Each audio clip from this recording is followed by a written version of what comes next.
హైదరాబాద్ పాతబస్తీ Kanchanbagh police station పరిధిలోని Babanagar C బ్లాక్లో కిరాణా shop యజమానిపై పిడుగుద్దులతో హత్య చేసి పాన్ డబ్బా యజమాని సోదరులు ఫహీం బేగ్, ఆసిం బేగ్ నిందితులను అరెస్టు చేసి రిమాండ్కు తరలించగా ఖురేషన్ అనే వ్యక్తి పరారీలో ఉన్నట్లు తెలిపారు.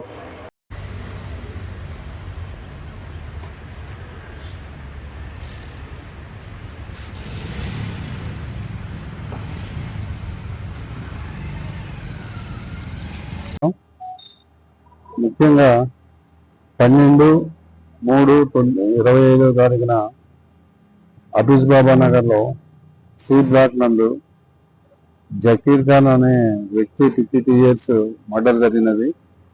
దాని ముఖ్యంగా ఇన్సిడెంట్ ఆయన యొక్క కిరాణా షాపు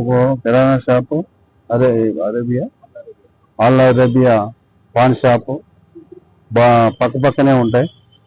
వాళ్ళు ఈ ఆల్ అరేబియా ఈ పాన్ షాప్ వాళ్ళు ఆయన యొక్క ఫుట్పాత్ని ఎంకరేజ్ చేయటం, టేబుల్స్ వేయటం, చైర్స్ వేయటం అది జరగడం జరిగినది. ఆయన రిపీటెడ్గా చెప్పడం జరిగినది. చెప్పే విధంలో 12వ తారీఖు రోజు ఈ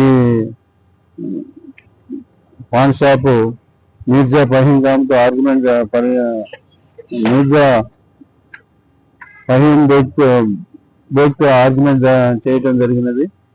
ఈ ఆర్గ్యుమెంట్లో భాగంగా ఆయన చంప మీద ఈయన కొట్టడం జరిగింది. దానికి ఆయన కింద పడిపోయి అన్కాన్షియస్ అయ్యి చనిపోవడం జరిగింది. దీంట్లో ఇమ్మీడియట్గా అపోలో హాస్పిటల్ తీసుకెళ్లారు, అయినా కానీ రెస్పాండ్ కాలేదు. ముఖ్యంగా ఈ కేసులో ముగ్గురు ఇన్వాల్వ్మెంట్ కనిపిస్తుంది. త్రూ సీసీ కెమెరాల ద్వారా కూడా మేము వెరిఫై చేయడం జరిగినది. మీరు కూడా చూడవచ్చు. దీనిలో మీర్జా ఫహీం ఖాన్, మీర్జా అజీం బేగ్, కుషార్ ఖాన్ ముగ్గురుని ఈరోజు ఉదయం Kanchanbagh police station inspector and staff apprehend చేసి ఈరోజు జ్యుడిషియల్ కస్టడీ పంపడం జరిగినది. ఇది తెలియపరచడం జరిగింది.